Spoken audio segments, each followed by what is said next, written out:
Magluluto tayo ng tortang talong at tayo nga ay mag-ihi talong dito sa kalan mga idol para tayo ay makapagtorta ng talong mga idol.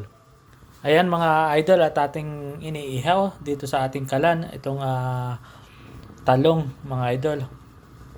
Ayan mga idol at pagkatapos ito mga idol, ihaw natin. Ito ay lalahukan natin ng itlog para pirituhin para maging tortang talong mga idol. At ayan mga idol ang ating mga idol na gagawin nating tortang talong. Ayan mga idol. Tayo nagbati ng itlog para i-mix natin sa ating tortang talong. At itong ating inihaw na binalatan natin na talong. Ayan mga idol, naka-prepare na para ating i-fried or prituhin mga idol. Ayan.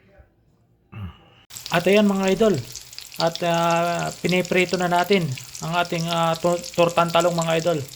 Ayan mga idol, shout out sa inyo lahat at maraming salamat sa inyong walang sawang panonood ng aking mga videos mga idol. Sana ay patuloy kayong manood.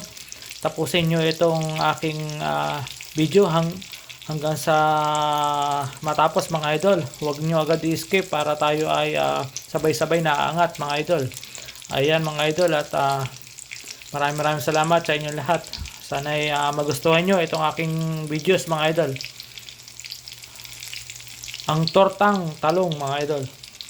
Ayan nga mga idol at luto na ang ating tortang talong mga idol. Ayan, shout out mga idol. Maraming salamat sa inyong walang sawang pagsuporta. Ayan mga idol. Thank you for watching mga idol.